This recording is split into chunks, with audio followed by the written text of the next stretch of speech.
I will call a regular meeting of the Christiansburg Town Council for March 12, 2019 to order. We will, as always, we will observe a moment of reflection for instances or issues that you'd like to enter into thought about.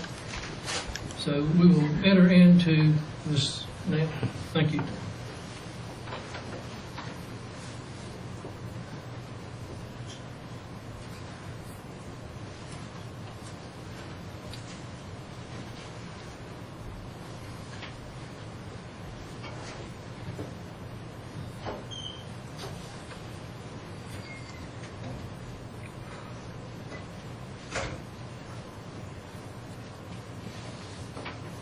Thank you.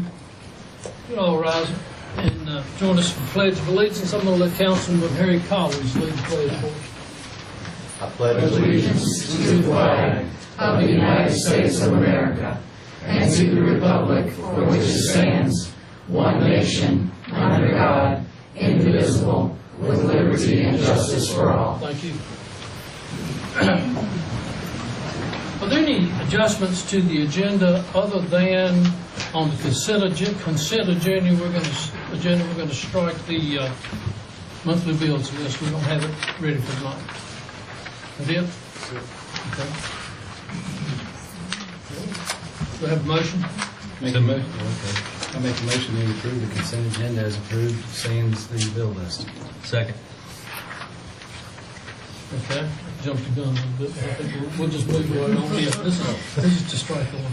All right, we have 4 public hearings tonight. Rezoning request for F&B Land LP. We didn't vote I don't think we need to do this. on the consent agenda. Call it. Yes, sir. Councilman Bishop. Aye. Councilman Collins. Aye. Councilman Hubbard. Aye. Councilwoman Sachs. Aye. Councilman Showalter. Aye. Councilman Stites. Aye. Well, that's for amendment of the agenda. That's all right. We have 4 public hearings tonight. First is a rezoning request by F&B Land LP for an amendment to proffers on approximately 38-acre portion of map number 525A-4, located north of Diana Drive Northwest, east of Aldrich Avenue Northwest, and south of Kensington Way Northwest, in the Kensington subdivision. The property is zoned MU1 with proffers, and the request is to amend the proffers accepted with the 2006 rezoning action. This property is designated as residential on the future land use map of the 2013 Christiansburg Comprehensive Plan. Is anyone here to address this? You know the drill, Steve? Yes, sir.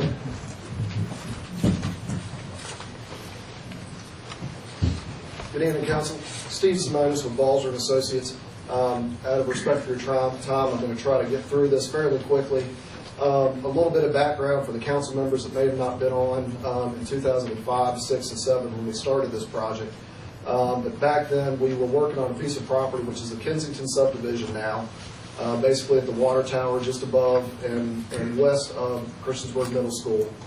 When we started that project, there was a small portion of the project that was of the property that was within the town of Christiansburg's boundary. The remaining portion was in Montgomery County. We did 2 separate rezoning requests during that time. Since then, the town has boundary line adjusted the rest of the property into the town boundaries, which is why I'm before you today.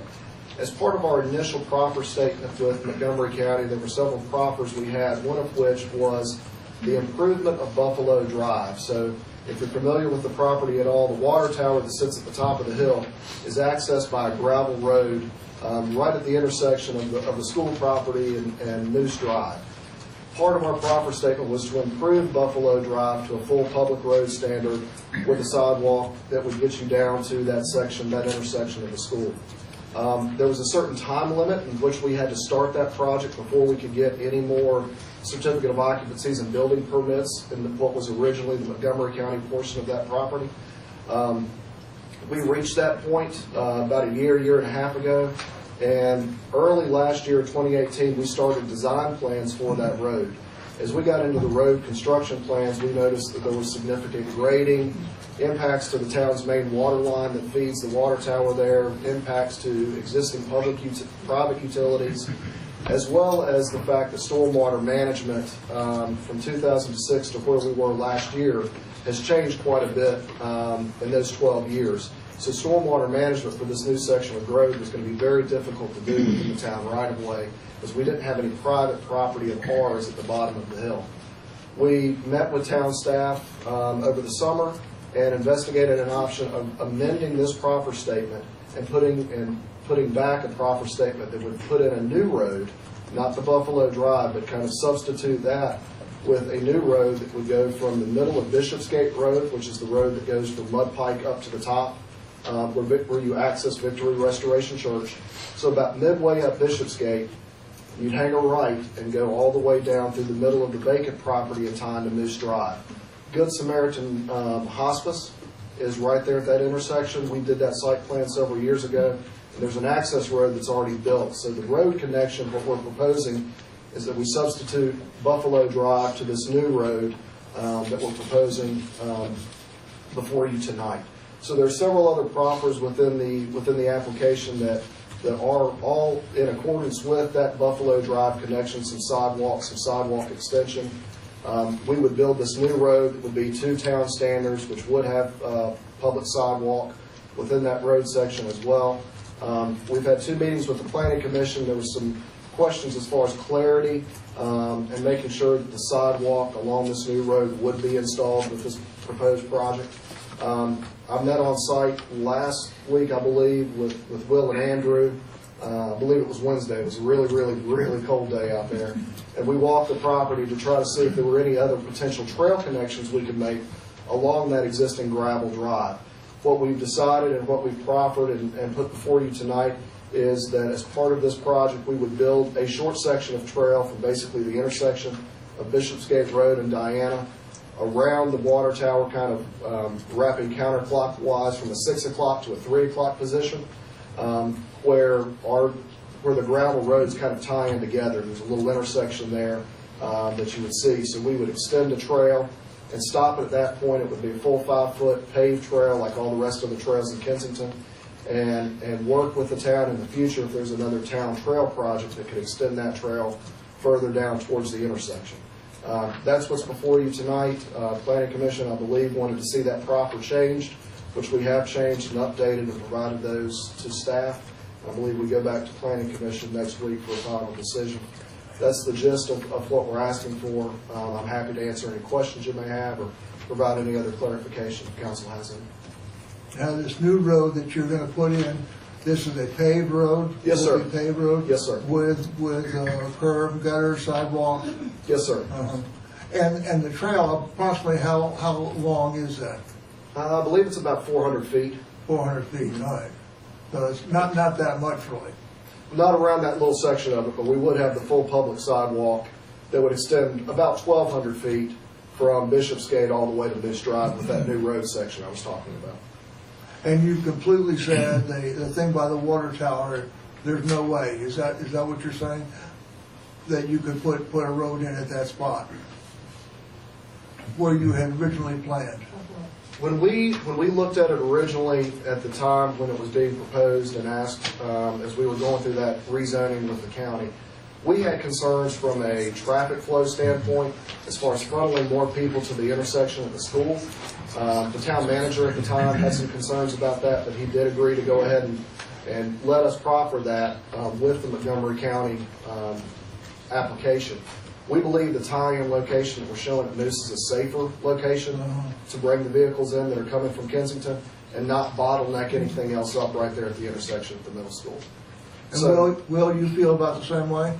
sir? I'm talking to Will. I do agree that the parking lot entrances there at the middle school, there are essentially 3 in a very close proximity along Buffalo. So putting in an additional street there connecting to Kensington would further complicate that intersection. Oh, good. Can I say something here too, please? I'm also on the Planning Commission, so I've already seen the presentation and stuff. I was wondering if I could see the original proffers from 2006. Do we have those?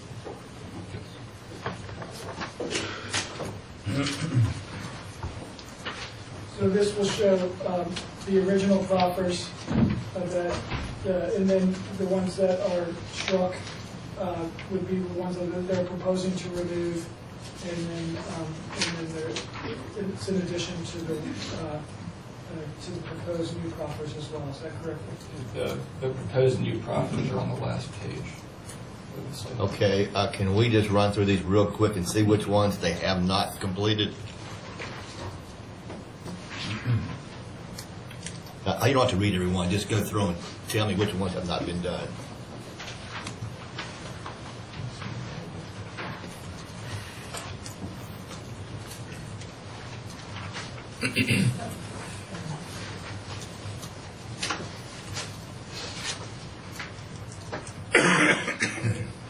So we'll start with the ones that are crossed out, and basically these are not completed at this time.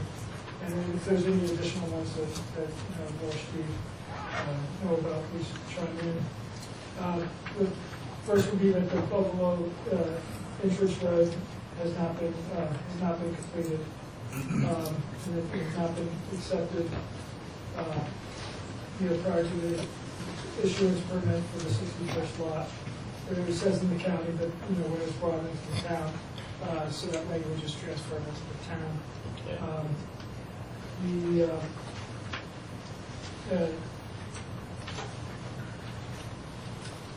They are proposing to strike the eastbound lane of Buffalo Drive at the intersection of Moose Drive. Will be marked with right turn only, and no through traffic. I think that was a proffer that was trying to get at some of the safety concerns that were brought up at the time, and that would be struck as well. I do think it would be difficult if Buffalo Drive was to be extended to regulate through traffic, not to know what through traffic would be. Is that people just going to their particular neighborhood, or is that people going to the adjacent neighborhood? So that would be difficult to enforce.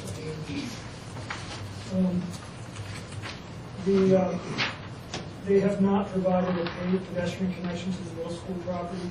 And Steve, you may want to explain that in particular. A sidewalk will be installed along the south side of the existing Buffalo Drive between Moose Drive and College Street. That has not been completed as well, and they're proposing to strike that.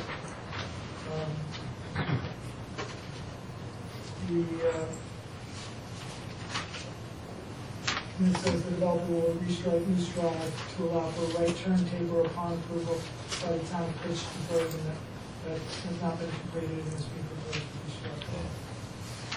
And then starting with 25, these are the new proposed proffers. Okay. All right, thanks. And Steve, this is not against you at all, at all. These are from the original proffers, which was from what year? 2006. Yes, sir. 206. Okay, and it's 2019, and now he wants to change them. Well, some of them I don't understand that. Some of them had Just, triggers that you had to get to a certain number of lots before these proffers kicked in. Right. So you could build up to 61 lots before you had to do these pieces of the infrastructure. how many lots were built on?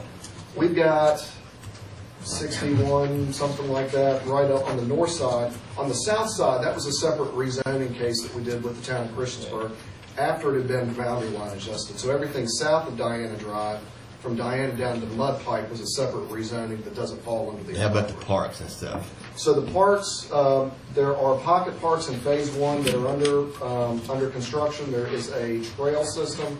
Can you go back to the master plan, Andrew?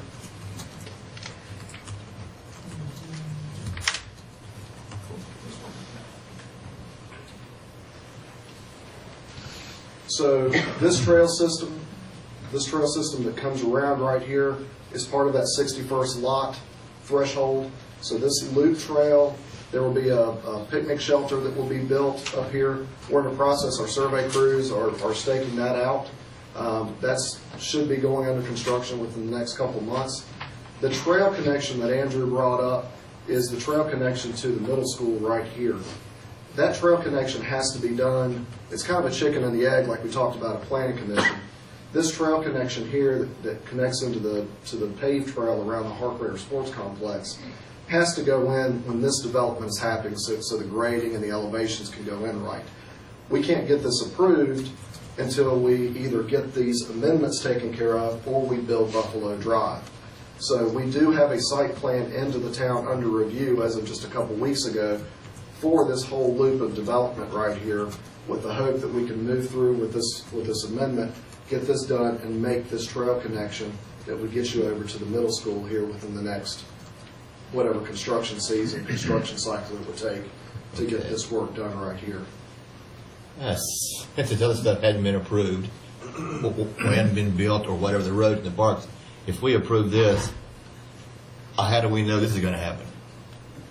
How do we know? That what you say is going to be? This section of the trail? Yes, sir. Well, this is under review right now. So, I mean, that's the next phase that the developer's planning to build.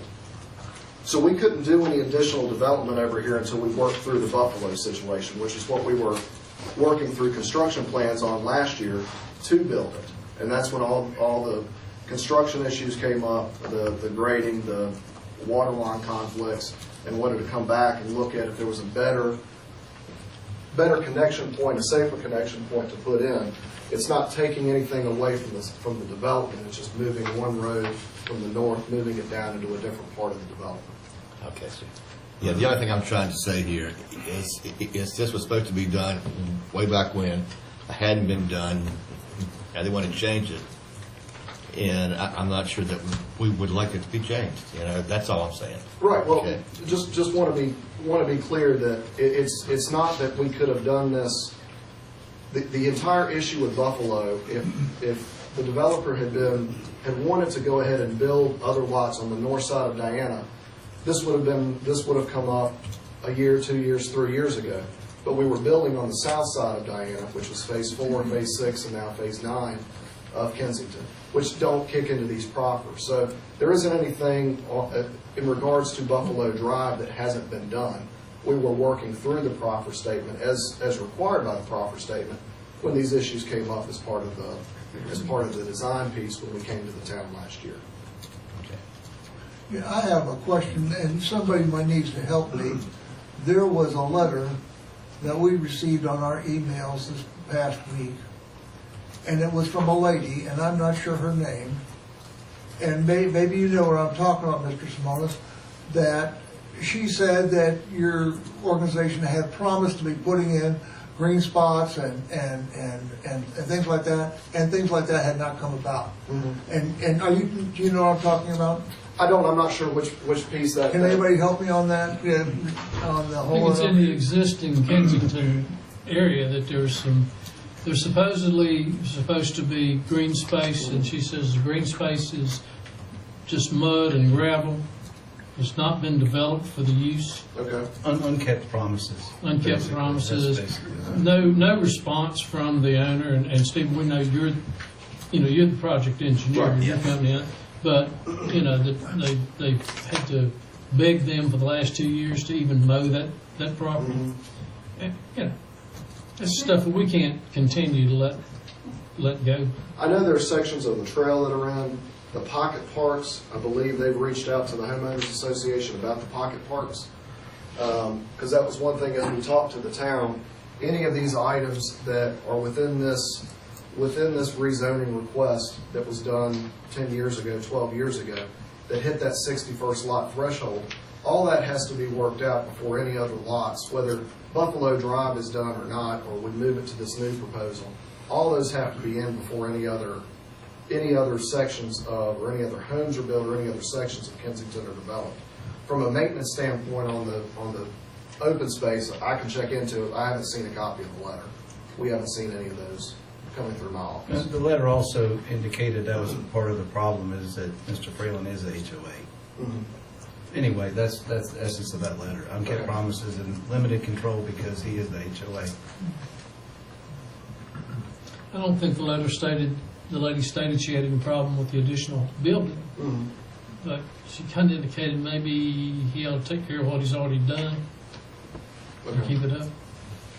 I'll see that you get a copy of that. Thank you. I have one more thing, and again, I need help on this. The road, the Diana Road. Harry, maybe you know that, was there some stipulations in there that that road was going to be completed before more buildings were built in different phases, and that's not happening? Am I out of? Can somebody help me on that? If I knew what you were talking about, Steve, I'd be right there with you. I think it was paving, right? So the original, the Phase 2 section of Kensington, which is the first development piece that we built when it was in Montgomery County, included the development of Bishopsgate, which was the road coming up here down to Mud Pike, and a section back over here. It wasn't clear in the initial proffers when Diana would be paved. It's been paved up to the end of where the lots have been built. But because there was some of that confusion, we have added a new proffer in this request that currently right now, these lots have been approved and are under development right now. So before a permit is issued for these lots, or by the end of 2019, the new proffers that we have in this request before you shows Diana Drive to be paved by the end of 2019 at the latest, or by the time Phase 6, which is what these lots are right here, are finished being developed out. So that'll be done within the next 10 months. All right, now let's say that you do not finish all these different facilities. You're just going to wait on paving that until they're completely finished, or how does that go? It's whichever comes first. It's the way the proffer is, and it's proffer Number 25. 25.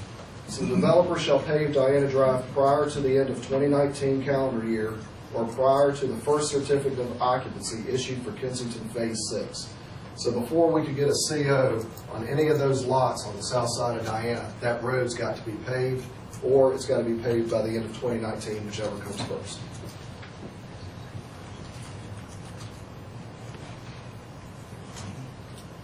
Any other questions? One last brief question. Mr. Nelson, is he in the audience? You mentioned stormwater management. So you're not grandfathered under old, this new development would have to fall under the new runoff reduction?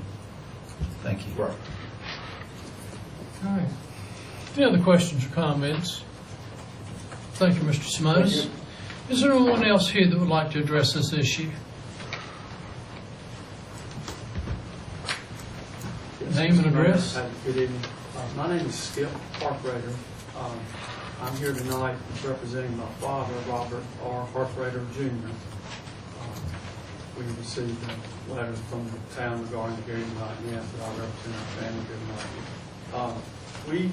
Our farm is a property that where the school is, and the water tank, and surrounding development around it.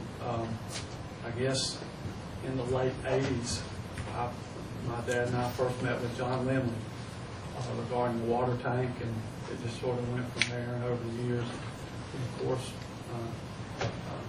worked with the town and the park and with the school system regarding the development of the school there, utilities with the Public Works Authority, and over time. And it was always our understanding that the access to our property, which we have one remaining property there, which is the property that actually surrounds the water tank. And I don't know, Andrew, if you can pull that up, show that, or if I'm sure you know.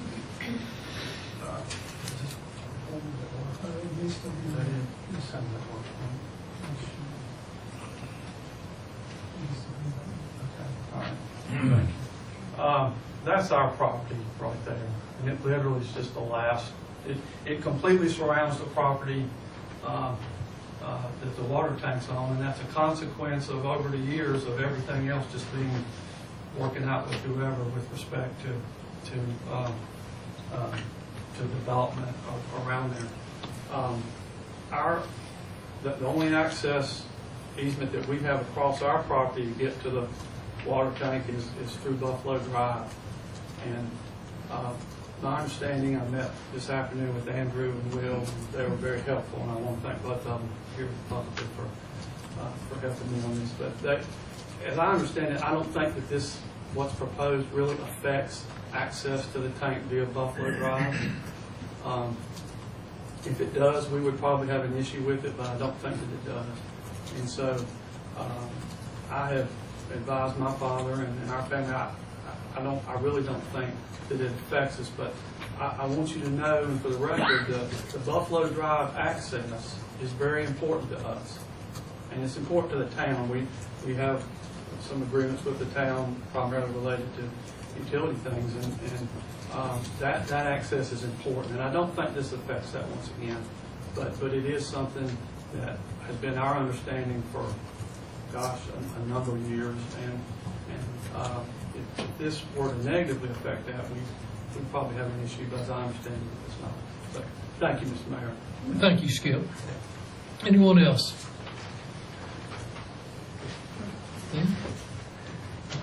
I'm Dan Rudy. Now, we have 5 acres off of Buffalo Drive, right at the end, across from the middle school.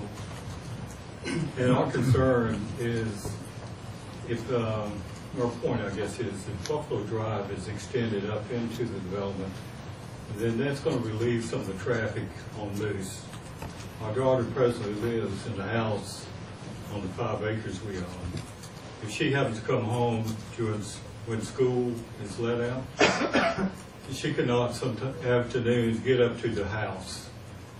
Occasionally she'll try to, pass everybody and get to her yard, but sometimes that's met with horns blowing and obscene gestures. But we just feel like if that road was improved, that would give access not only for motor vehicles, but for other people getting access to the recreational facilities and the school, and also relieve some of the traffic on Moose, which is a problem. Thank you. Thank you, Dan. Any other comments? We'll close this portion of the public hearing. We'll move on to letter B, which is a rezoning request by Cambria Storage Partners, LLC, agent for Kenson Incorporated, for an approximately 4-acre property located at 300 and 390 Cambria Street Northwest, tax map number 466-27-A, the B1 Limited Business District to the MU1 Mixed Use Residential Limited Business District. The property is designated as residential on the future land use map of the 2013 Christiansburg Comprehensive Plan. Is there anyone here to, yes there is. Good evening. Get this queued up.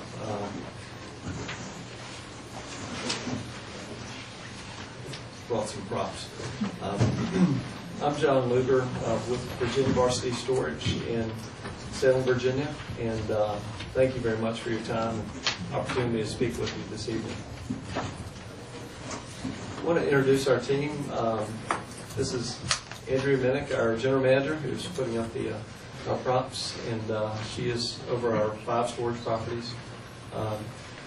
Shannon Carter is our site manager at Cambria, and has been with us since the beginning, has done a wonderful job. Alexander Boone, our partner here, literally hours ago returned to Virginia from 5 time zones away on his honeymoon. So made the trip back to join us here tonight. So we thank you for having us.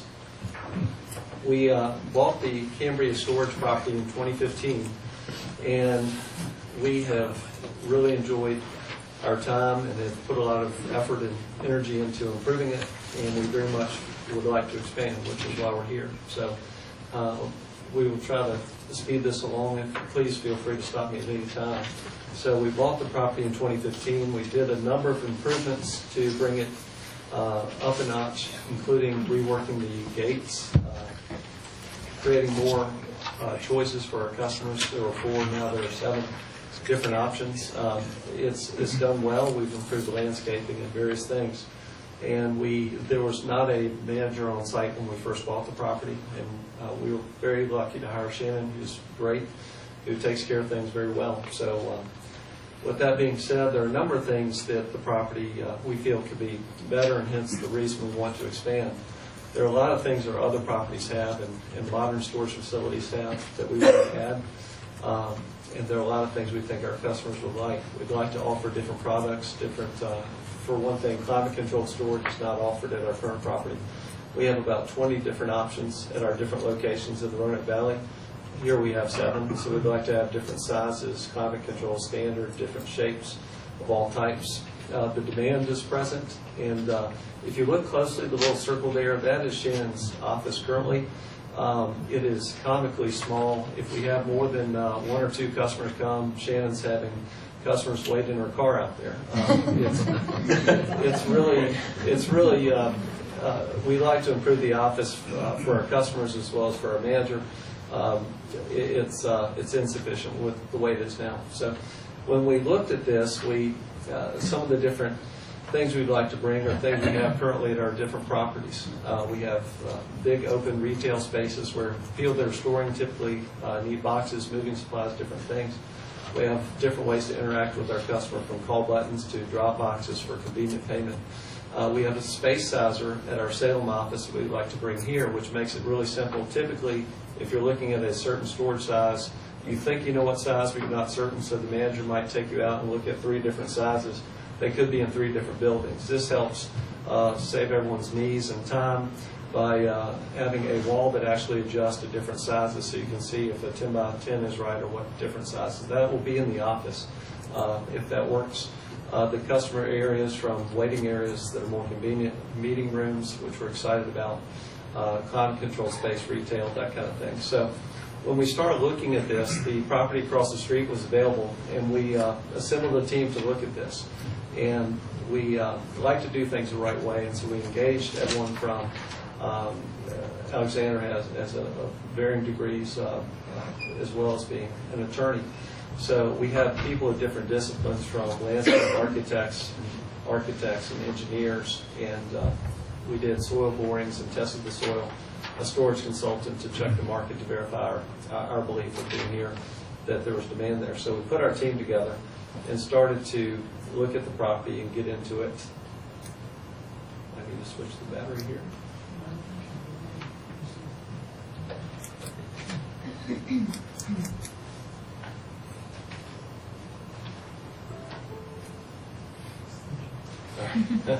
Very good. So as we started to look at the property across the street, we realized that the connector road was coming through. And so we went and researched that, and we said, oh my gosh, this is coming right through this property as well as the roundabout right in front of our current property. And so, all right, how's this going to impact where we are now, what it could do potentially? So we really looked into this and said, this is really going to impact this quite a bit.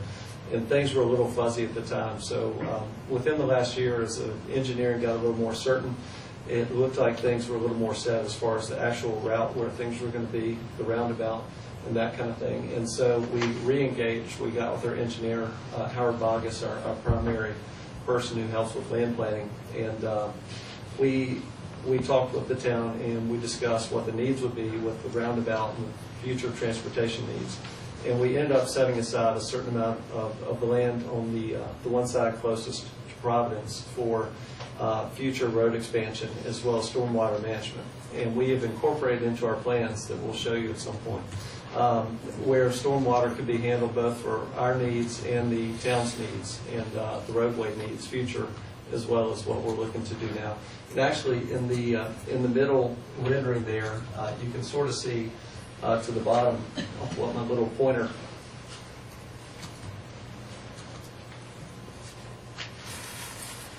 The stormwater right here is the low point of the property, and we've designated that as the location for our stormwater as well as the runoff, where this will be the roundabout eventually, as well as the new road coming through. Thank you. So the property where we are currently is right here. The land across the street's here. That's the big pile of dirt for comparison. Mount Woody. That's actually in the contract within 6 months. You can't take it away. It'll be removed within 6 months in the contract. So the connector road, I'll show you is right here. And so once we saw the impact that would have on the property here, we went back to the drawing board and sort of incorporated that into our planning. And we allocated room for that here on the side of the property in question to make room for the roundabout in the roads and the adjustments, the new road that will connect through here to Franklin. And then the stormwater originally was sort of delineated to be here. We all discussed that it would make a lot more sense here for our needs as well as the town's. So with that, we worked it and went back to the drawing board and came back with a fairly simple concept with 3 buildings, a new office here at the front, and 3 buildings. These are 2-story where you drive around from the upper level to the lower level, again from the upper level to the lower level. And we worked with our landscape architect, and Dan Chitwood in Roanoke, Virginia, who's a wonderful landscape architect, to buffer it properly and really think it through as far as how this would be presented and how it would fit in with the neighborhood. We were very excited about the Huckleberry Trail and how we could tie into that. And we have a very active company who participate in all kinds of sports, and we love the idea of being able to help enhance that and tie into that. So we looked at it from a number of different perspectives, and we have this prototype in our Salem office. This is what we built in 2013 when we bought an old Sonic that had shut down near our office, and we bought the Sonic and built an office sort of similar to this and connected the existing part of our property. And this year we won a Green Award from, or actually the end of last year, from Salem for our rehabilitation efforts and our green efforts here to make it a prettier property. And so we have a few neat features here as far as tie-ins to the Huckleberry Trail with little pull-offs for hikers and walkers and pets, and a little multi-species water fountain. Something we're really excited about is a community room. That this is really at a crossroads, and we built we started to have a meeting room, and we said, why don't we have a community room, because we have one in our Salem office that's only used a couple % of the time throughout the week. And this is something we'd like to offer the community for use free of charge. We just have an actual rose rule: don't trash it, and we're all good. Treat it well, and we can offer this to the community.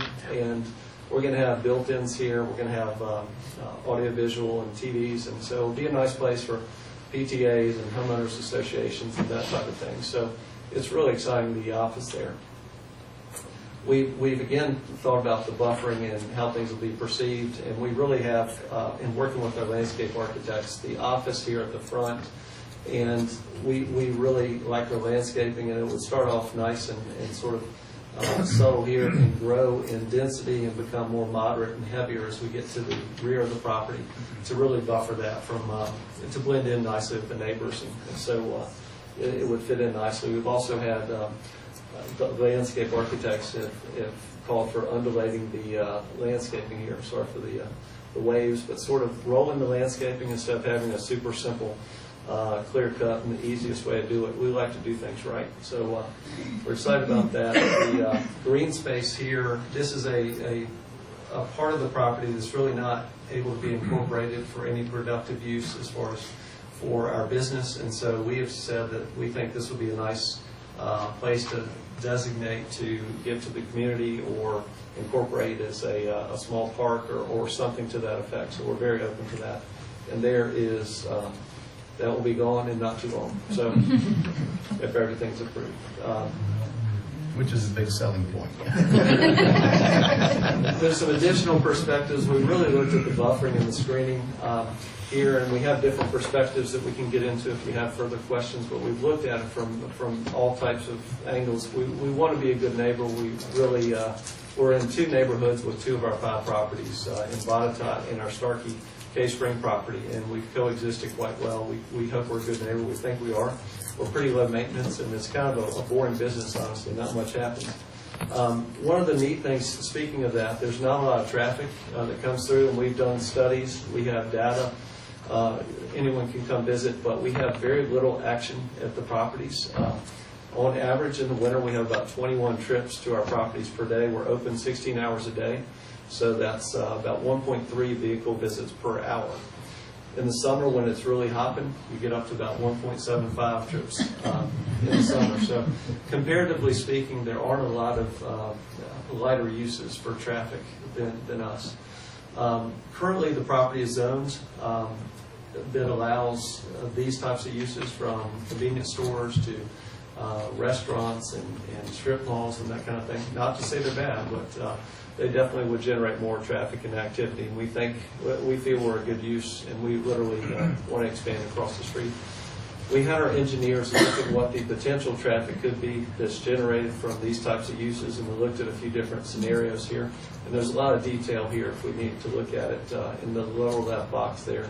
But to summarize, some of these uses with this situation here with the retail center as well as the restaurant combined, you could have potentially 300 vehicle trips per hour in the morning and 200 trips per hour in the evening traffic time or travel time.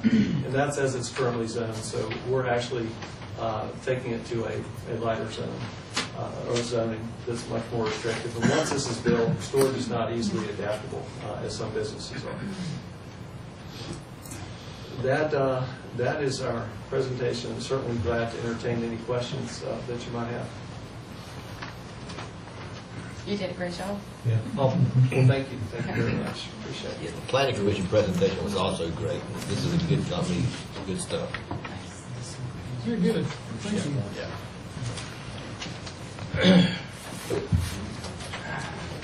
We have a conditional use permit request contingent on preceding item by Cambria Storage Partners LLC, agent for Kenson Incorporated, for many warehouses and related retail at 300 and 390 Cambria Street, tax map 466. Did you ask for any other comment?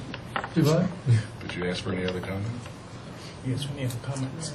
I didn't see any from council, but if there are comments from the audience on this, I'll be glad to. Very good, then we'll proceed. Thanks. Is that it? 300 and 390 Cambria Street Northwest, tax map number 466-27-A in the MU1 Mixed Use Residential Limited Business District.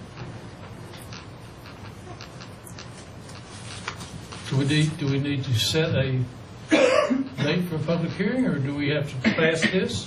So this is for the same property. If it were to be rezoned to MU1, then council is asked to consider the conditional use permit for storage facilities. So it is a companion proposal. And we'll vote on that in 2 weeks. Is that correct? The schedule is for 2 weeks, correct? Very good. Okay.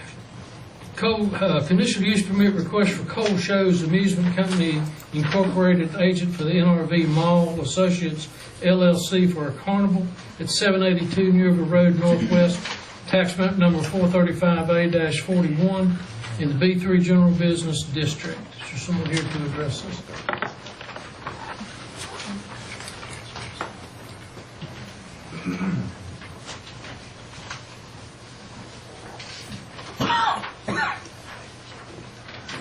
Good evening. My name's R.C. Cole, Cole Amusement Company, Covington, Virginia. I'm here to go through the permitting process to put on an amusement operation at the New River Valley Mall. Be glad to field any questions. I'm sorry, but what I'm asking for is nowhere near as complicated as what I'm doing. I can make something up if you'd like. Is this a one-time usage, or is this something that's going to be there consistently? This will be for 2 weekends. Okay. To begin with, we may come back and ask for permission to return, depending on if it's successful or not. Okay. Do you have a prospective date? Yes, sir.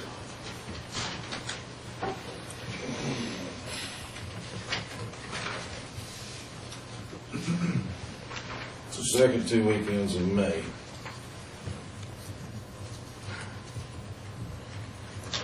The second and third weekend? Yes, I sir. believe that's... I don't have that in front of me without a calendar. It's the second 2 weekends. We'll be there for about 9 days. The dates we have on the application are May 2nd through May 12th. So, Okay. And it will run, is it to run continuously from the 2nd to the 12th as other carnivals? Yes, sir. Okay, that makes sense. The second and the third weekend would actually be the third weekend would be the 18th and the 19th. one question. Okay, we'll put it to one of this. I think it would be right. We'll be in Benton the week before, and that's the last week in April. We come from Benton to here, so that's right. It would be Okay. Very good. Any questions? I think the question has always come up about alcohol. well, we won't be serving any alcohol. Okay. Matter of fact, Mr. Tucker, I think it's been a stipulation in any of the carnivals that we've had. So, okay, just gonna thank you. Thank you. Anyone else here to address this issue? Good, I'll close the public hearing. Under our consent agenda, which consists of the council minutes of February 26, 2019, and to schedule a public hearing for April 9th, 2019 for a street vacation request by Invest Squared LLC for an ordinance to vacate approximately 3,800 square feet portion of right-of-way along North Franklin Street, located between 850 North Franklin Street, tax map number 496-18-1, and 900 North Franklin Street, tax map number 496-18-2. Do I have a motion? I make a motion to approve the consent agenda items as presented. Second. Comments? Madam Clerk? Yes, sir. Councilman Bishop? Aye. Councilman Collins? Aye. Councilman Hubbard? Aye. Councilwoman Sacks? Councilman Showalter? Aye. Councilman Stipes? Aye. I believe that to be 6-0. Thank you very much. In our introductions and presentations, we have an update from Montgomery Floyd Regional Library by Director Karim Khan. Thank you for the invitation. I'm Karim Khan. I'm the director of Montgomery Floyd Regional Library. As you may know, we have 4 branches in Montgomery and Floyd County, and my office and my branch manager, Selena Sullivan's office, is over in Christiansburg, where the Christiansburg Library is. I have a presentation, but if we can't get it up, I can wing it. Well, oh, what's up? And let's see, I can use this. So thanks again for the invitation, and also thank you to the town of Christiansburg for helping us out with the in-kind contributions that are made during the year with our trash pickup, and also for making Shelton Street and the roads around the library accessible during bad weather. We stay open more than schools, but less than the police. So maybe about 5 minutes, and plenty of time for questions afterwards, except that it takes time out of the rest of your night. Just going to introduce some of the things that we've done over the past year at the library. By the numbers here in Christiansburg, we are a busy library. We've checked out 185,000 items during the course of the year and 127,000 individual visits to the library in the past year. We make available public computers in the library, and those are used 13,000 times. We don't actually have a record of how many people use wireless, but the average for libraries in Virginia is it's 2-to-1 wireless use, so probably about 26,000. We had 357 programs for the community this year with an attendance of over 7,400, and 296 community meetings in our community room, which is bigger than the one that at Varsity Storage, but we're always happy to have more community space, as we'll talk about in the programs. Probably the biggest thing that's happened this year in Montgomery Floyd Library is the Great Summer Wave, which is now just called the Great Wave because it was started last summer. It's a program where we have fine relief on the library cards of children so that children can check out books instead of staying home with their cards that have blocks on them. We also changed the status of the children's books, so now children's books no longer incur fines, although, of course, after 6 weeks, we do still bill people for overdue material, but no fines for children, because we firmly believe, our board and the staff firmly believe, that a book is more valuable in a child's hands than it is sitting on our shelf. We replaced our previous system of notification when people had material on hold or when people had overdue material with a technological solution that basically takes the mail out of it. Now people have the option of choosing email, text, or phone options. This saves us hundreds of mailings per year and nearly $3,000. And also, it's all along at every step provides more complete and timely information as to which item is waiting for you without sacrificing privacy. Previously, the default was you'd get a phone call and it would say in a computer voice, "This is the library, you have an item." Now, since we're directing it to an individual in email or text, we can actually list the items that they have waiting for them, or list the titles that they have overdue. Not that big. One of the things we are trying to focus on is our role in inspiring the community and being a place for the community to create. Here at Christiansburg, over on our north side, we have the amphitheater. It's a natural amphitheater space, and that's where our concerts on the lawn are held each summer. We always have a joint event, if we can, with the Mountains of Music Homecoming. Last year we had the nationally known music group Piedmont Blues, and we're gearing up for this year in our amphitheater space. We have an artist in residence program where we make available some of the art for people to look at, as well as you have a program with the artist. And we're trying to stretch the idea of what creativity and art is. Cooking programs are very popular, especially with children and teens. So we did the Nailed It cooking cake program, gingerbread houses, ice cream in a bag, which is science and art. Among other things we've done this year is we've improved some of our tools. We brought modern, current generation user interface to our library catalog, so now it's much easier to find material. You can see running down the left-hand column there, ways to limit your search. That was not possible before and really helps people focus in on what they want. We also subscribed and purchased to some new resources. Bookflix is an online tool, it's an online resource where children can watch an online video and then read a nonfiction book that's related to it.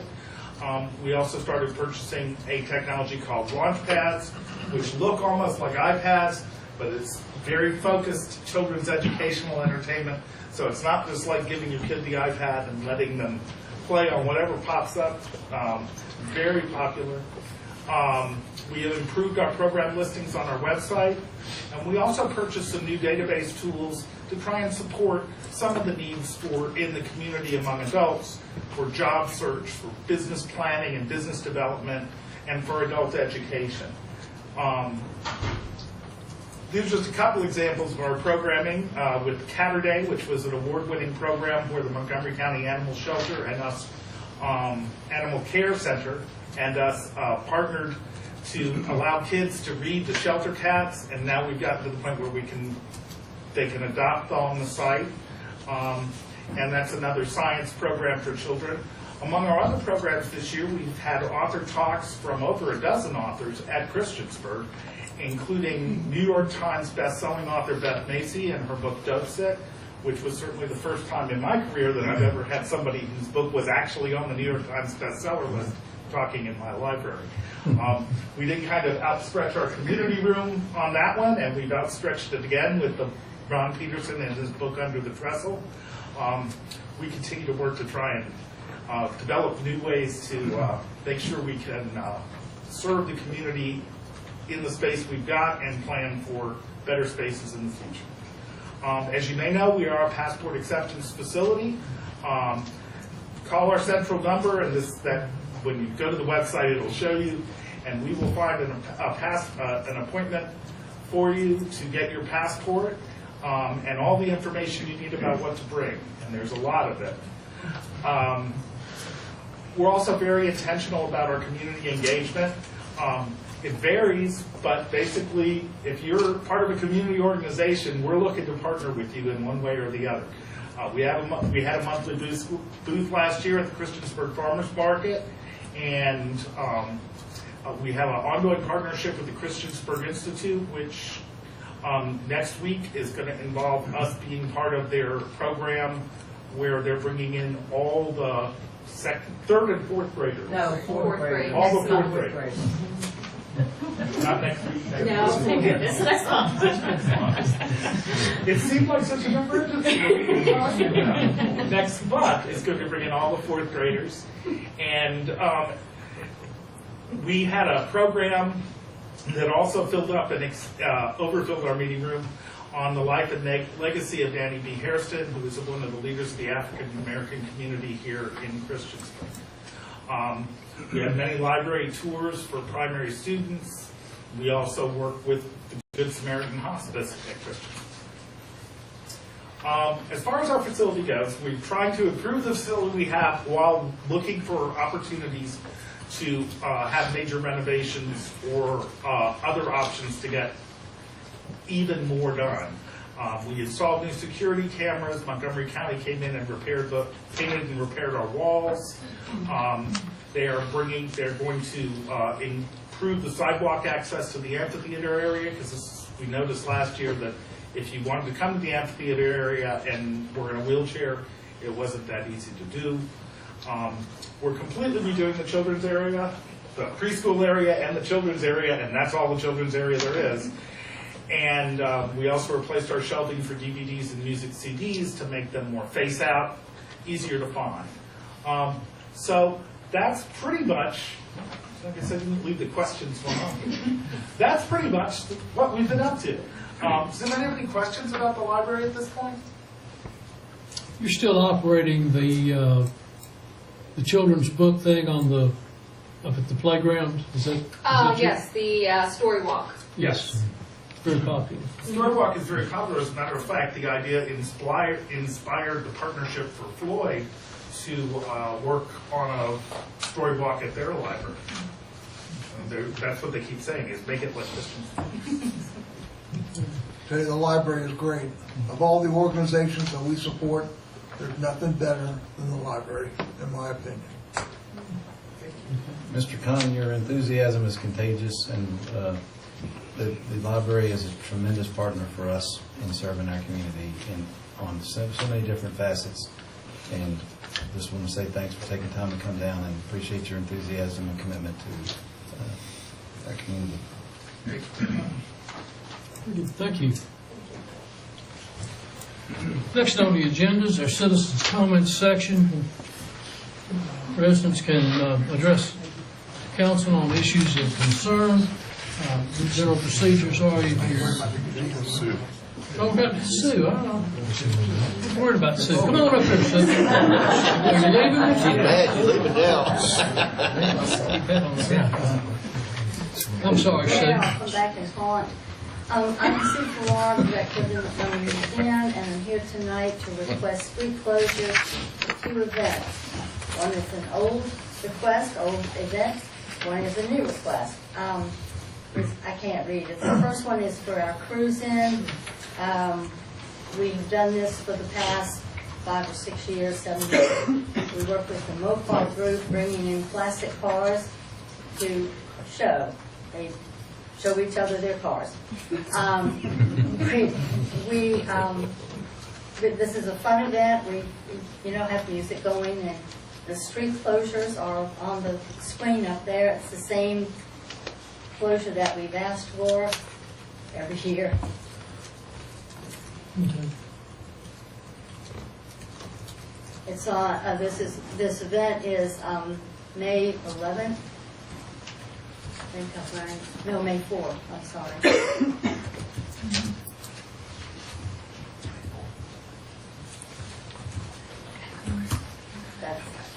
Do you have any questions about it? I'm thinking that last year, if the weather was good, Oh yeah, they don't come if the weather. over 100 cars. It's 150, 180. Yeah, fills the streets.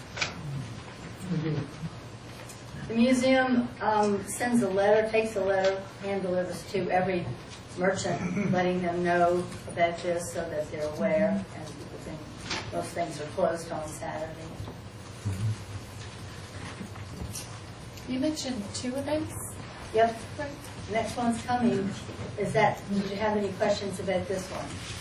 Well, as part of the approval to, since there will be alcohol, staff did want to bring it to council's attention that it will be barricaded as an ABC area, and that will be an area where beer and wine will be available, but only be in the purple area, as you see. So. August 24th.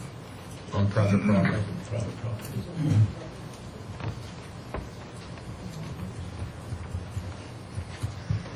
Okay, the next event is Heritage Day. We have outgrown our space, and we are requesting to expand our footprint to a part of Main Street downtown from Pepper Street to Franklin Street. August 24th, which is Heritage Day, we'll have some things up on the grounds of the museum and some things downtown. For the past few years, we have made less money every year, and we worked very hard on this all year long, and it has not made sense. And we feel like merchants, vendors are not happy with the uneven ground at the museum. It really isn't real safe. If you go and walk around it, you will find it's not real safe. And feel that we can draw many more people downtown, which I think we all want to do. So we've thought about this a lot. There's a lot of sentiment about having this at the museum because it's always been there, and we love our grounds. It's beautiful, but we feel that this kind of expansion would certainly enhance our ability to make more money and attract more people and just expand the whole event. Okay. Any questions? Is there a reason why you have it on the east main part of Main Street in lieu of we usually traditionally have most events on the main stretch right there? Well, the access up to the museum on Pepper Street is the reason it's there. Okay. Okay.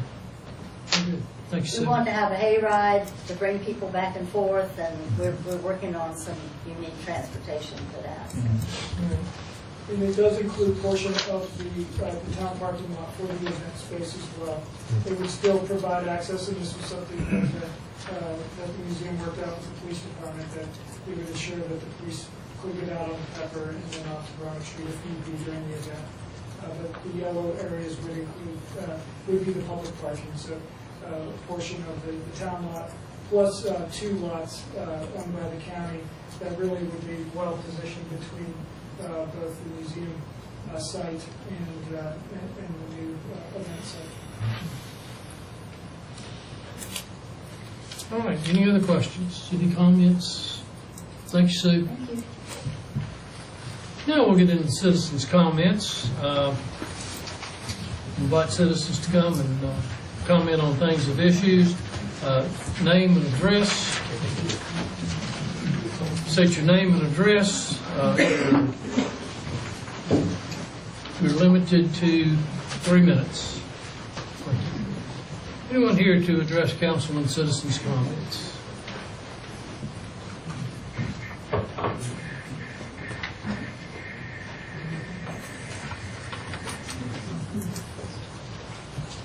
Chris Walk, 1370 Ruby Street. I attended your last work session on the demonstration orders. And afterwards, it was kind of disturbing that the town attorney, not Jim there, is standing in, said that if you submit an application, it's going to trigger an investigation by the police department. You know, we don't live in a police state. Yeah. You're talking about a right, and from what I see, you all just don't view it as a right. You view it as something that you should be able to control and have the last say on. All under the guise of public safety because of Charlottesville. And nothing in this ordinance would have stopped Charlottesville. It was permitted. There was a large police presence there. And the accompanying documentation that you put with the ordinance on your thing for tonight. They can't even decide who's at fault. The one done by the state police said it was Charlottesville. The one done by Charlottesville said it was the state police because they were ordered to stand down. They only get involved in the most egregious, circumstances. Evidently, just regular old fist fighting, which is battery, by the way, didn't fall under that for them to intervene and separate people. Nothing in your ordinance is going to stop Charlottesville. Nothing in there is going to stop some idiot from driving a car into a crowd. All you're doing is just trying to limit a right. And, that's not what I fought for 10 years. And, I know some of you also served, and, it surprises me that you would take that oath you took so lightly. Thank you. Thank you, Mr. Wallace. Anyone else?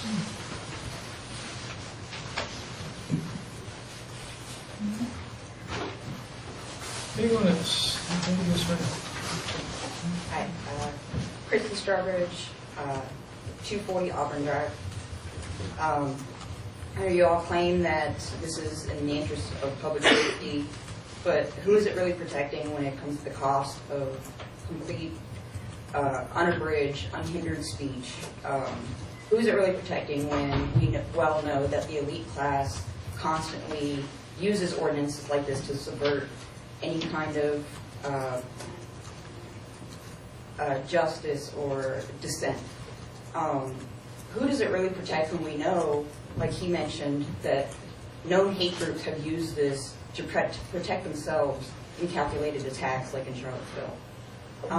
It certainly doesn't protect us who are law-abiding, who just want to peacefully protest, and we love our communities and we want to see it thrive. We're interested in seeing our neighbors thrive. It doesn't protect those of us who work tirelessly to put food on our table, to feed, clothe, and send our kids to school, keep roofs over our heads. Many of us increasingly have to do more than one job just to get to that point, And on top of that, we constantly have to be vigilant of not being taken advantage of by malicious landlords or employers. So how could, even if you waive the $25 fee, could that be considered a reasonable compromise? As far as I know in this country, we don't compromise our rights. They're unhindered. Otherwise, it's just permission. It's just a privilege. It's not a right.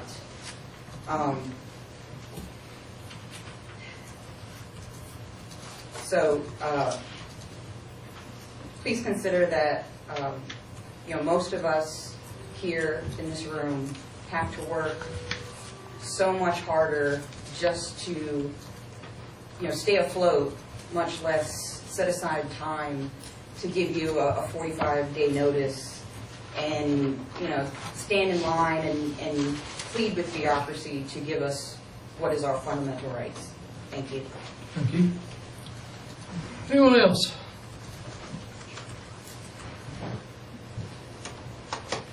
My name is Crystal Mello. Are we doing addresses? Yes. 992 Poplar Hollow in Charlottesville. But I spend all my tax dollars in Christiansburg because we've lost everything except for the library, which is awesome. I was in Charlottesville. I don't know if anybody else here was in Charlottesville. Charlottesville dropped the ball. They didn't take advice from citizens who exposed these hate groups and told them exactly what was going to happen on 8/12. I was also there for July 8th when the Klan came, and there was 35 of them, and there were 200 and some police, air drones, helicopters. We were tear gassed.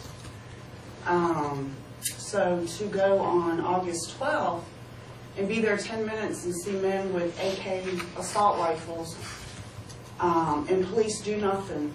They marched in the streets the night before. 200 to 300 white supremacists, Nazis, marched in the streets with torches, and the police did nothing. Nothing.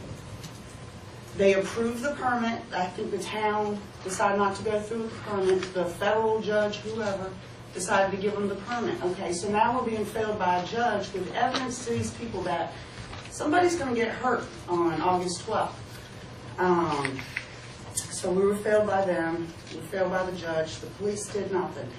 When we were here a couple of weeks ago, you said about the $25 fee because it would take somebody to do a little bit more work. Well, are you going to give that $25 to the person doing the work?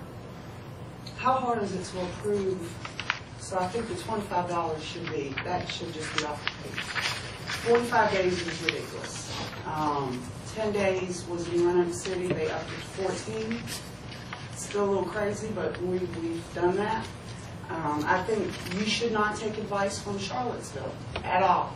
Do not take it. Don't take advice. If you want to talk about what happened in Charlottesville, from people who saw what happened in Charlottesville, you need to reach out and speak to people who were in Charlottesville. I doubt were any of y'all in Charlottesville that day? I mean, I'm asking a question you want to answer. I can say no. For me. Okay, so wouldn't you want advice from people that were on the ground in Charlottesville about what you fear is going to happen in Christiansburg? Or are you just going by what their write-up and Charlottesville's suggestions were? Is that it? You're just taking it all into account? I think it's time to have a serious discussion about what happened in Charlottesville before you impose that on people who were there with banners. I still have a bruise on my leg, a permanent bruise on my leg from someone violent. And we had banners, so I don't feel like the people with banners, which are mostly these folks, should be held accountable for that. Elected officials should be held accountable for what happened in Charlottesville. Thank you. Thank you. Anyone else? My name is Adam Ryan. I live at 2336 Plateau Drive.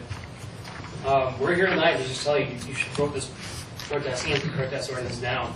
And as others have said, this is not going to prevent another Charlottesville. All this is going to do is criminalize community members who are exercising our rights. I don't want to have to be worrying about if I'm trying to settle a grievance with my employer or with slumlords that I'm going to get arrested by the cops for just trying to use what leverage we can use, which isn't very much as working class people around here, to try to win some sort of demand. And on top of having the police, come and potentially arrest us because we didn't fill out a permit, it's just a total restriction on our rights. But if you do pass this ordinance, we're probably not going to comply with it. We haven't done it in Blacksburg when they passed this ordinance. There's no reason why we should have to do it anyways. But, if you do pass it, I think it's just going to send a message to everybody that, you're prioritizing the convenience of the police versus the people exercising their rights. So if you pass it, that's what your reputation is going to be, that you want to restrict people's rights. Thank you. Anyone else? Hearing none, I will close the citizens' comments section. We go on to committee reports of council. Any committee reports, Ms. Sachs? Yes, I'd like to give an update on Central Business Committee. I hope that everybody has seen the Safe Ride Home posters. We're offering safe rides Saturday night to those who might be celebrating St. Patrick's Day a little bit too much and need to stay safe. We're also talking about farmers market updates, issues going on downtown, a potential new love sign, and a few more art projects and the facade grant program. So we have a whole lot going on in Central Business that's very exciting, and I welcome anybody to attend. It's the day after our second council meeting of the month at noon, so appreciate that. And we do have an update to, let's see if I can find my notes, to the wastewater recycle. And we are discussing residential trash collection. The dumpster services were discussed, recycle drop-off sites, stormwater utility fee, and educational programs. This committee meets as needed, but we have a lot going on. So when that meeting is scheduled next, it will be posted on the town website. So I encourage people to stay in touch that way as well, so you're well updated and can attend if you have an interest. Thank you. Thank you. Mr. Hubbard, any committee report? No, sir. Mr. Stikes? No, sir. Mr. Showalter? Just to piggyback on the wastewater, sewer, stormwater, Randy's actually going to have a report for us in his town manager's report for us to continue on with action, because there will be some ordinance change for what we discussed and what we're recommending. That's it. Mr. Bishop? I don't have anything. Mr. Collins? That's not at all. All righty, we'll go into discussion and action by mayor and council. The appointment of Reba Smart to fill the vacant Parks and Recreation Advisory Commission position vacated by Tanya Wynn, and reappointment of Diane Fenton, Jim Williamson, and Mike Sailors to the Parks and Recreation Advisory Commission. Terms will expire December 31st, 2022. Mr. Epperly. Mayor, members of the council, thank you for letting me be here tonight. First, I'll start with Ms. Smart, the vacant spot of Tanya Wynn's. We would like to recommend from the Parks and Recreation Advisory Commission that be Reba Smart. Reba's been a part of our programs and volunteered for a number of years within the Parks and Recreation Department. She's a dedicated citizen that just wants to see recreation continue to grow in our area and to meet the needs of everyone. She's involved in our senior motions class. She's volunteered for our senior and teen police academies. And she's also very involved within our basket weaving classes and many other programs and activities. So at this time, I would just like to ask town councils. Excuse me, Reba, would you mind standing for us? Thank you, ma'am. I would like to ask town council's approval for Mrs. Smart as a member of our Parks and Recreation Advisory Commission. And you have another guest here tonight? I have a couple more. The next one I'd like to introduce and recognize is Miss Kendall Lewis. I'll have Kendall stand. Kendall is a junior at Christiansburg High School. She's one of our student representatives that serves on our advisory commission. She's a multi-sport athlete, but still manages to volunteer her time and dedicate her time back to our community as a student representative. Some of Kendall's accomplishments through high school are as follows. She's a very accomplished young lady. She was a participant of the varsity cross-country team as a freshman. She was a 3-year player. She is a junior at the high school. She was a 3-year player for basketball. She was a starter her sophomore and junior year, all-district sophomore and junior year, all-region her junior year. Indoor track, she holds the school record for the 55 hurdles at 8.68. I couldn't get there that fast in a motorcycle. She has accomplished 32 all-conference 55 hurdles, the high jump, triple jump, and long jump as a freshman year. She was all-region 3D in the 55 hurdles, 55 meter as a junior, long jump, triple jump, and high jump relay sophomore and junior year. She was a 3D champion in the long jump her sophomore and junior year, and a meet record holder in the 55 hurdle her junior year. Along with that, she was the MVP of Region 3D field event as a sophomore, and she's also an all-state participant as a junior. In outdoor track, she also has the school record in the 100 hurdles at 15.31. She set that last year as a sophomore. She's all conference 32 in the 100 hurdles, the high jump, long jump, triple jump, and relays as a freshman. Conference champion at 100 hurdles her freshman year. All region 3D, 100 hurdles, 100 meters, high jump, long jump, triple jump, and relays. Region champion of the 100 hurdles. She's an all-state 100 hurdle. As a freshman, she came in 8th, and as a sophomore in 6th. She was also a New Balance national qualifier as a freshman. She also dedicates her time on top of volunteering for the Parks and Recreation Commission with school clubs of Save the Next Girl and Demons for Sheltered Animals. So I want to recognize Kendall for all of her efforts and thank her for her time that she's given to us and the town and to her school. We're happy that we would like to have her here until next August of 2020, after she graduates. We have Kendall stand too, please. Yeah.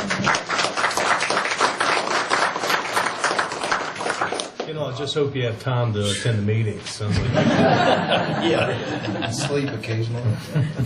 And last but not least, I have 3 more folks that have over 35 years of service to the town, serving on the Parks and Recreation Commission combined. Diane Fenton, Mike Sailors, and Jim Williamson. I'd like to recognize them for their past dedication and service to the town. Each of these individuals have worked hard to provide a better quality of life through recreation while participating in programs, officiating in programs, or making advisory decisions to help make Christiansburg the place that many recreational opportunities exist, and also a destination spot for many. All 3 of these folks would like to renew their term for Parks and Recreation Advisory Commission, and with Town Council's approval, we would like to do that as well. Thank you, Brad. Any questions? All right. Do we have a motion to appoint Rita Smart? I'll make a motion for all of them with our gratitude for your service, and I'll tell Ms. Lewis to remember that this is home, because I think you have a bright future ahead of you. But I personally know most of you, and you represent our community in an outstanding way, and we appreciate your service. A second. A motion and a second. Any comments, questions, Madam Clerk? Yes, sir. Councilman Bishop? Aye. Councilman Collins? Aye. Councilman Hubbard? Aye. Councilwoman Sacks? Aye. Councilman Showalter? Aye. Councilman Stipes? Aye. 6-0. Thank you very much. Commission members, you're free to leave if you would like after the introduction. Tony, go get something to eat. Hard to stop. Ordinance to amend Chapter 42 zoning of the Christiansburg Town Code for the purpose of amending and clarifying the permitted uses in the I-2 General Industrial District. Public hearing was held February 26, 2019. I'd like to make a motion. We accept the Planning Commission's recommendation, and this particular effort is overdue. We won't dwell on that, but I do want to make a comment that the Planning Commission has done exactly what we asked them to do, and has identified some new land uses within our industrial zoning that's going to update us with the brewery, data center, mobile food vendor, research and development facility, and others that makes us more current. So I'd like to thank the Planning Commission for undertaking this exercise. And I'm sorry, that was for discussion, I guess, but I'm sorry. Close enough. That's your motion. That's my motion, yes. Do we have a second? I do. Steve's got it. Okay. It's all right. Any other comments, questions? I'm not sure there's anything left to say, Bree. No, you did good. Madam Clerk, would you call it? Yes, sir. Councilman Bishop? Aye. Councilman Collins? Aye. Councilman Aye. Hubbard? Councilwoman Sacks? Aye. Councilman Showalter? Aye. Councilman Stipes? Aye. And 6-0. Ordinance to amend Chapter 42 zoning of the Christiansburg Town Code for the purpose of amending and clarifying the permitted automotive service usage, including towing services in the business and industrial zoning districts. Public hearing was also held February 26th.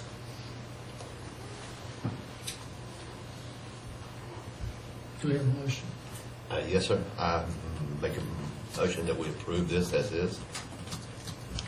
Second? I'll second. Motion and a second. Discussions? Hearing none, Madam Clerk? Yes, sir. Councilman Bishop? Aye. Councilman Collins? Aye. Councilman Hubbard? Aye. Councilwoman Sacks? Aye. Councilman Showalter? Aye. Councilman Stipes? Aye. 6-0, thank you. Ordinance to amend Chapter 26, Public Safety by enacting Article 4, Special Events and Other Outdoor Assemblies. Public hearing was held on February 12, 2019.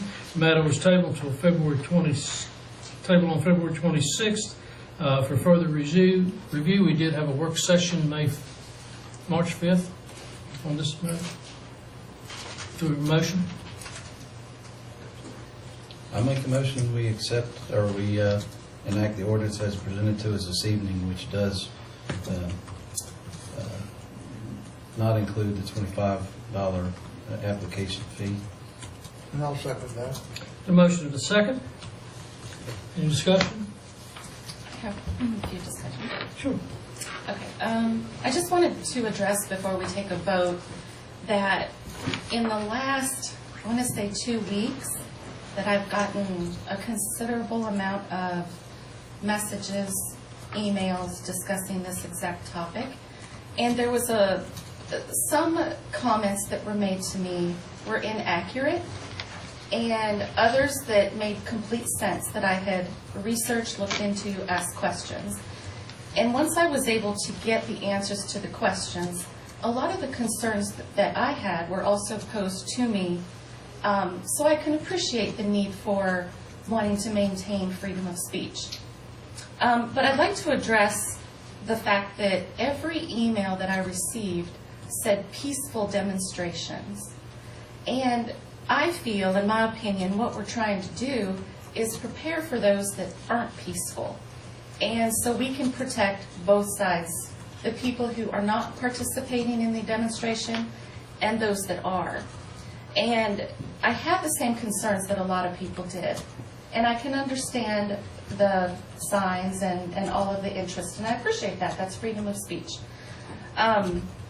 But I do want everybody to remember that as a council and as a community, and the part that hit home the most for me is that we have an obligation to protect all citizens in addition to those that are demonstrating. So that does mean that we need to be responsible for both sides of the fence. And when we're talking about safety and being prepared, and I know Charlottesville has come up a time or two, Charlottesville isn't the only reason. I mean, we just want to be proactive. Our police chief is very on top of things to make sure that we keep our community safe. And peaceful is the big important word. We want to be prepared for those times that it's not peaceful. Like everybody here tonight is very peaceful. There's not a problem at all. But if you were to come with vengeance or malice, then I do feel like our citizens deserve our police to have some notice and time to be prepared to handle a situation that may arise. And the fee, when we discussed it, it was already agreed to be waived. So there would be no $25 fee for this. So that's all that I wanted to address to try to calm some of the concerns that I had received. Thank you. I tell you, I had a spiel all set, but Melissa had pretty much said everything that I was going to say. And I think it's very important, too, that she emphasized a couple times how it is so important to represent the people who are in the demonstration and other people who are not. And that is the job of the town and the police to do that. And so I'm just going to second whatever she said, and I thought that was well done. Thank you, Mr. Tucker. Any other comments? I'll make a brief comment. Don't have any prepared remarks, but I don't know if everyone, there are 27 amendments to our Constitution, and I'm a big fan of all of them, 1 and 2 especially, I would guess, and number 15 and number 19, which have to do with voting rights. And this board here makes a lot of tough decisions. These two interests seem to be competing, but actually I think what we've arrived at here is some rules that complement both interests, which is freedom of expression and also our obligation to protect public health, safety, and welfare. So and we've also based this on the governor's, the state of Virginia's guidance, and we've done a great job. Our staff has done it. We've had extensive listening, and I'd like to commend those involved with it, and also the citizens that have come up and freely expressed your interest in this as well. But we do have an obligation to represent the people that elected us for those two particular responsibilities, and so I'm comfortable with where we're at is a good place. Anything else? Madam Clerk, would you poll council, please? Yes, sir. Councilman Bishop? Aye. Councilman Collins? Aye. Councilman Hubbard? Aye. Councilwoman Sachs? Aye. Councilman Showalter? Aye.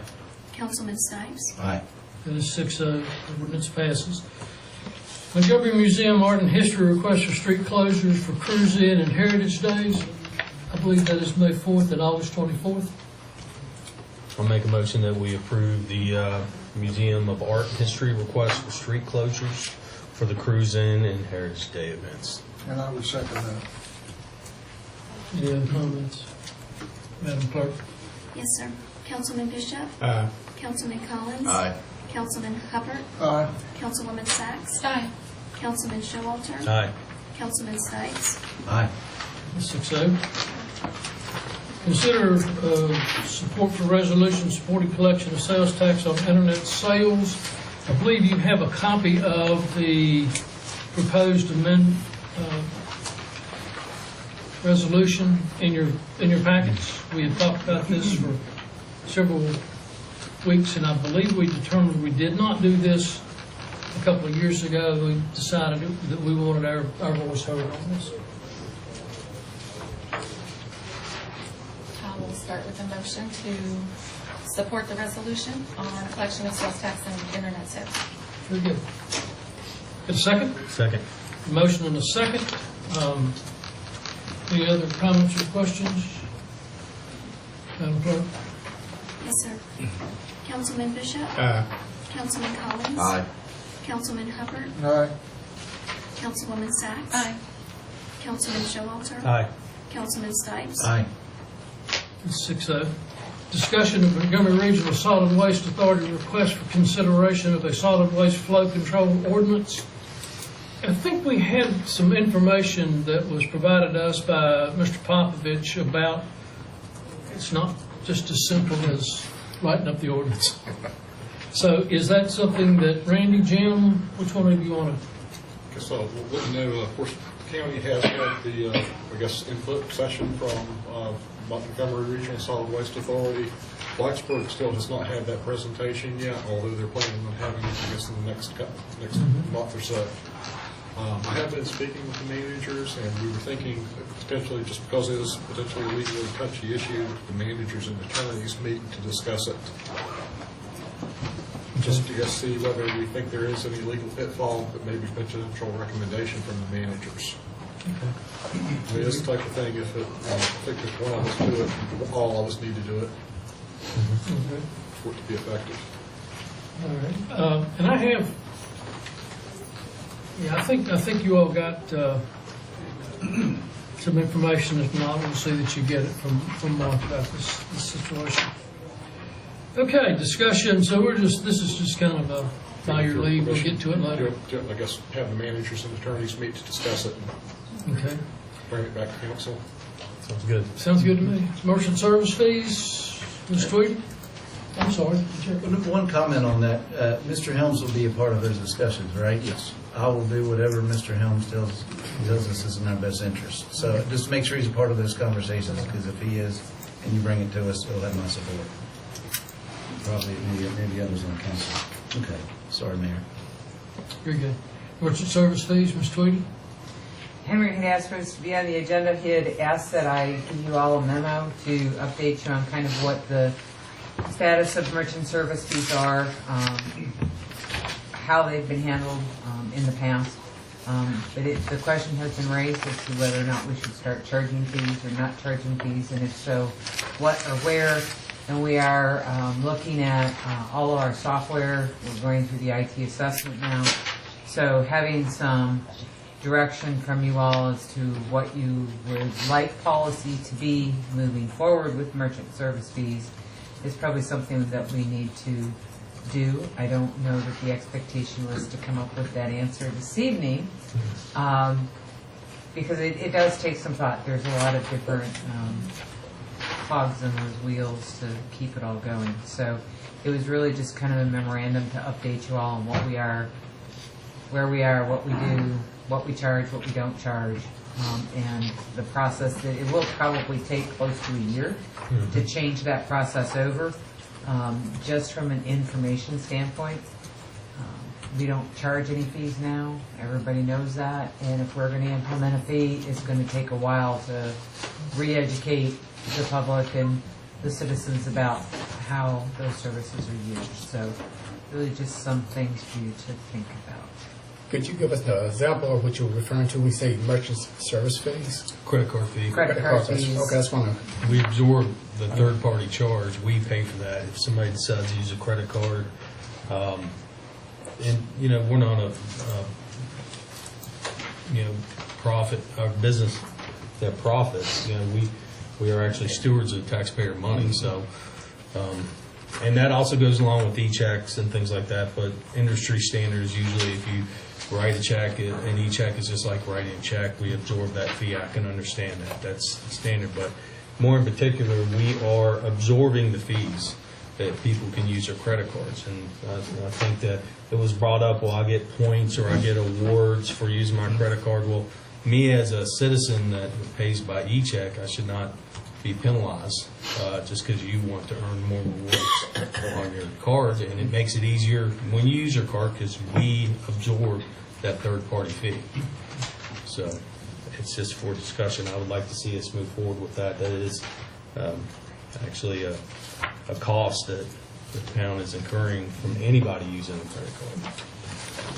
I'll piggyback on your comments. I think from the get-go I was questioning the merchant fees, and they do add up, and they do get expensive. I consider it a convenience fee versus sending a check or other means of payment, and that should come with a small fee. Most places $2.95, $4.95. I agree with Henry that I don't feel necessarily that we should use tax dollars to cover what we can recoup. So I would be in support of working with the new software in a better, easier way to have the customer pay for the fee.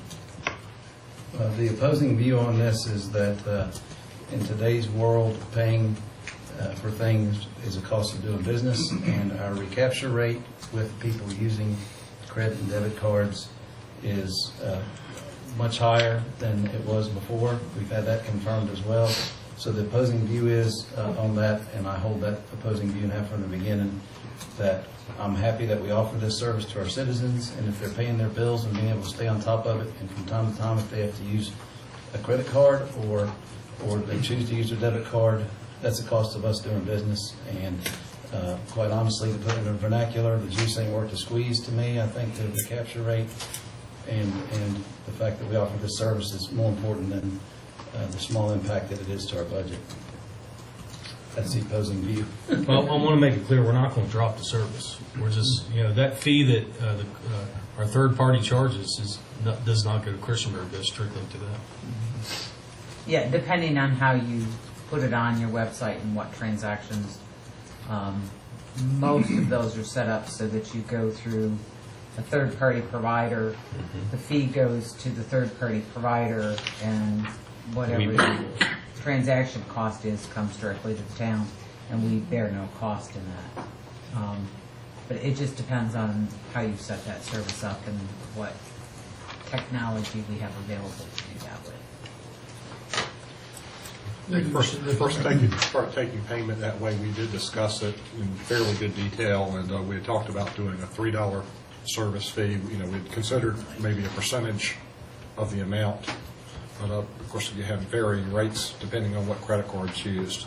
But I think we kind of decided either do a $3 flat fee or don't charge it back at that time.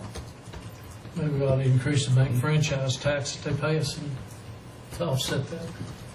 Can we do that? We're pretty close to that. We're pretty close to that. It would take probably about a year. We'd like, if we do make a change, we're thinking about a year for rollout, just for notifications and the fact that so many people are signed up now without the fee. We'd want to alert them before we started charging it. Just council discussion whether we pursue it or not. Okay. Very good. Staff reports, town manager. As they mentioned earlier, under the garbage privatization, we have committee recommendation on that, and the committee recommendation was that we do not pursue the privatization of the garbage at this time, and that we review that, I guess, going forward in the next few years again, but at this time we do not pursue that. I am getting, I guess, calls from the three proposers, and I guess with council permission, if it's your agreement to notify them that we won't be pursuing it at this time. If that's the committee's recommendation, I accept it. I would like to say, though, that I have reached out to Val and Henry about going over the spreadsheet and the financials to dive into it a little bit further. So if we could put off notification Sure. until we could have that meeting. Would you, in this, basically, I'm going to run through the other recommendations, and I was going to see if you wanted to have a work session on it or council meeting now. I don't. That's what we have a committee for. The other recommendations from the committee, these will take some council actions because there's some code changes involved. Yes. We recommend the elimination of dumpster service in town, and that is basically our commercial dumpster service, and that we establish an 8-cart maximum for service, so that basically the 8-cart maximum would match a 4-yard dumpster, which is our smallest dumpster. Also, that we'd eliminate free service for nonprofits, and that we add recycling availability to commercial services at the residential rates. So basically, commercial service would be the same as residential service going forward. There'd be no dumpster service, but you would receive a recycling cart and pay the recycling fee. Is that the committee's recommendation? Yes. I'm fine with that. If we vote on it tonight, is it intention? Well, these things will take a code change, with the exception of just not accepting the privatization of the garbage doesn't really, I can just tell them no, but unless you'd like to have it for further discussion. And I think it's a good idea to hold off too until these trucks get a little bit older too, so that we don't have to. That's part of it's the fact that we do feel we've got several more years good life in the vehicles. Did you say several or 7? Several. Okay. Yes, at least 5. All right. So if we do away with the dumpsters, that's not going to do away with anyone's job, correct? That's correct. We would reassign the people who are on the dumpster garbage crews to other positions in public works. But we're not taking away the site recycling bins. No, drop-off site. The drop-off sites will remain except for the one at Christiansburg High School. Just solid waste, you and Henry? Yes. Mr. Showalter? Yeah, I'm confident whether y'all. And I think this was distributed, and we're going to put up a more harsh sign at the Cambria recycling drop-off site, because that seems to have our worst output. People throwing regular trash in there. And if anybody doesn't know about recycling, is if somebody throws regular trash in one of those bins, it ruins the whole batch. So when it gets dropped off, it can be filled to the brim, but the other trash they just push it into regular solid waste at that point. So we're going to put a more strict sign up, and maybe some surveillance at some point from the police, just to see if we can catch it and people actually dump it in there. Like that would be good. But it's still a successful program. Our curbside, of course, is very successful, but our drop-off sites are still successful as well. All right, right now we do not charge nonprofits. Approximately, how much is this costing the town per year? 30-some nonprofit accounts. Yeah, 38 sticks in my head. If I could say something to that, Mr. Bishop, is the discussion was to keep it fair. Sometimes it's very difficult to make sure that all nonprofits, all churches are on the list. And so in the case of just being fair across the board, we discussed removing that as an option. Okay. Anything else, Mr. Wingfield? That's it. Like I say, I would like council direction that I assume I'm not hearing to include it on the future agenda as an agenda item, at least the discussion of the privatization of the garbage. I know the others have to be, like I say, I think voted on with code amendments. Could we request putting that off until we can meet with Val? That's fine. I can basically just hold off until. Okay, should it be a council? Do you want it discussed at a committee meeting, or do you want it discussed on the future council agenda? Well, as it sits right now, we're going to talk about it, but it was, we made an initial recommendation not to pursue it. Right. Marissa just wants to look at it a little bit deeper, Okay. and I'm on board with that. But as it sits right now, and I believe council would support that too, is not pursuing any type of privatization of our residential solid waste pickup or trash. But we're going to look at it again. But the other items, absolutely, the committee supports moving forward with those. That's all I have. Okay. Jim? No report.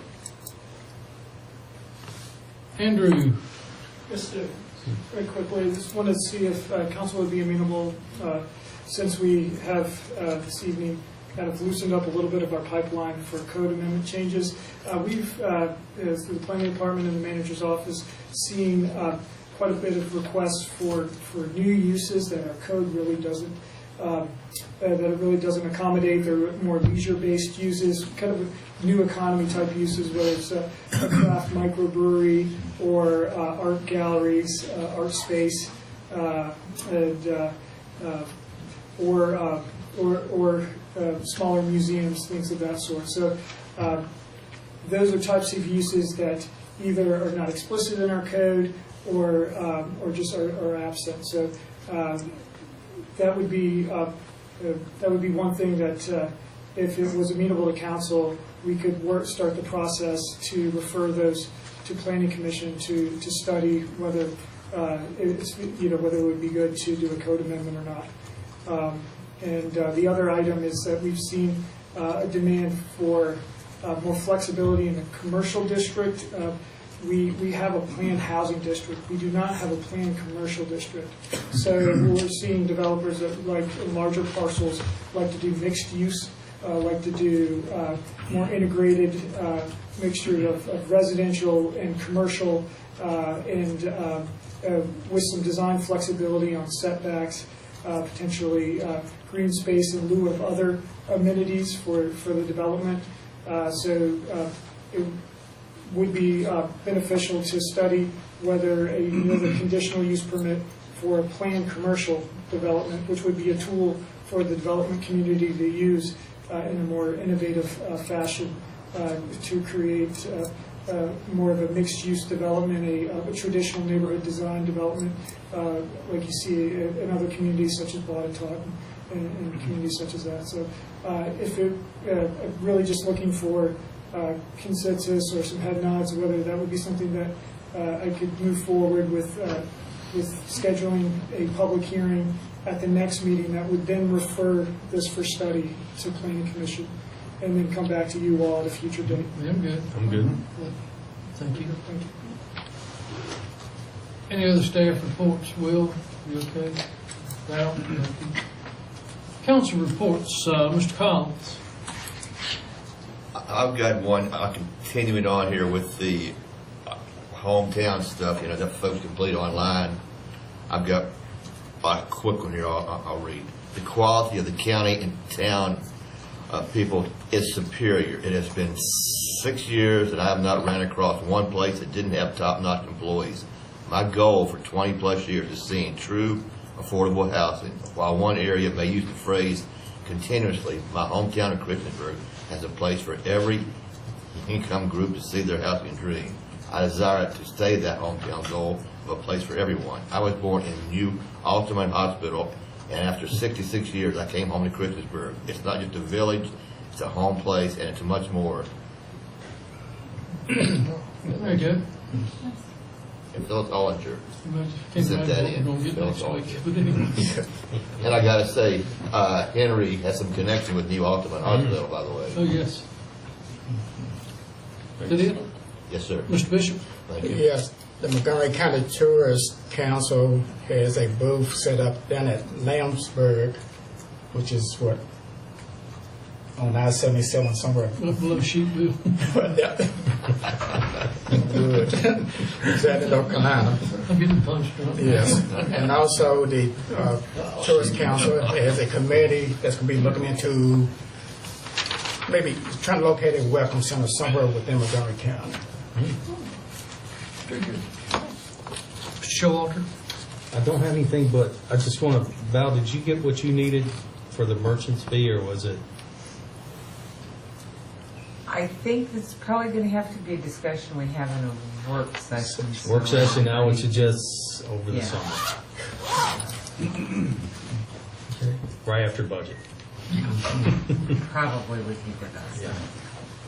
Mr. Stipes? No report, thanks, Mayor. I just wanted to remind people that the Flaps for a Cure is going to be at the Christiansburg Aquatic Center on Thursday, and people can come down there anytime during the day and swim or water walk, whatever you want, or as little as you want. And the goal is to collectively do 50 miles and raise $5,000 for cancer.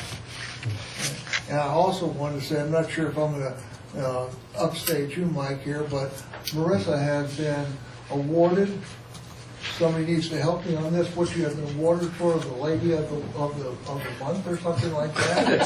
No, that's hard, David, that's true. I mean, have you got that down? I'm going to turn over to Mike on that. She's being recognized as one of the outstanding female leaders in the community, and they're going to be featured next, I think, Tuesday. Are you participating in a seminar, or? I just learned about it myself, so. Well, there you go.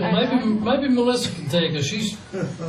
I am also participating, but I also just learned of this, so Well, I do not have more information. It's through the chamber, and it is quite a lot. I mean, it really is to be It's good to see some other people don't know what they're talking about either. I didn't say that. I just wanted to say.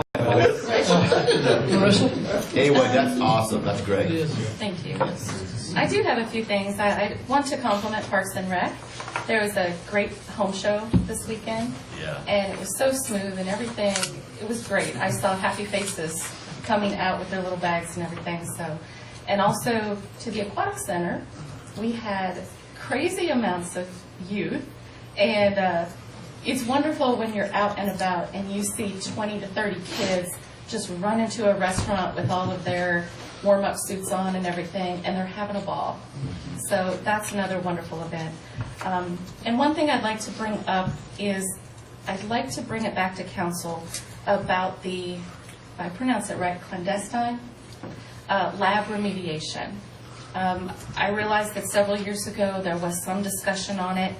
I have spoke with Chief Sisson and Mr. Heinlein briefly, who agree that, you know, it's probably time for us to bring this back up and come up with a policy that we set and that we can follow that's reasonable, so our communities can, you know, have a place where there isn't a big red sign or, you know, hindrance to a neighborhood. So I'd like council's consideration of adding this to an agenda or putting it into a committee. I assume it might be finance, because this would take funds set aside in order to work on these type of homes. I think it might be more be on the street committee. Yeah, that's true too. Or solid waste.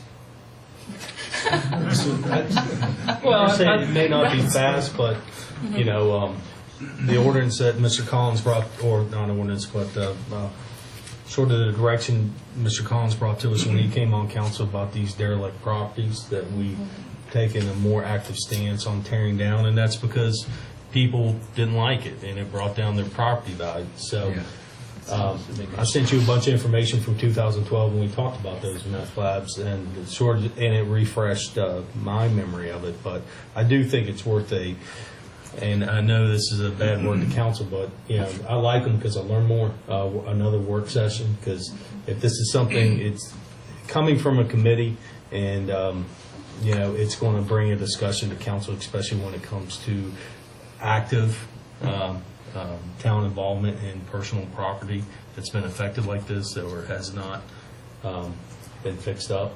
Kind of like these derelict properties Mr. Collins recommended and we jumped on, and it's really brightened up the town. So I would recommend we discuss it as a council. When, I don't know, but I would like to do it as soon as possible. Can we tack it on to the merchant's fee, maybe that work session that one time? Well, I will say this. I have had several discussions with Mr. Henline over the last few weeks, and he has a real interest in meeting with us on this. Is that correct, Mr. Henline? So I'd like to set it in form of a work session. I think because there is some very interesting dynamics to this. So with council's permission, with Mr. Wingfield, Mr. Warren, and Mr. Henline, I'd like to get some dates that we might could throw a work session in here. Okay? Does that sound reasonable? Yeah, just shoot us out some dates. July, August. And Jerry, you were part of that discussion back in 2012, so, and you brought some great information to us. A lot of progress been made during that time on what we're working with. Okay. I would like to thank council. We've spent a lot of time on this chapter 26. We've gotten a lot of information. Unfortunately, I think a lot of the public is not aware of the depth of the information that we have, which led us to our decision tonight. And I'm sure that there's heat to be taken, and that's kind of what they plans to do for us. So, but I do thank you for your time and efforts on this entire thing. Any other business to come before council? We are adjourned. Thank you very much.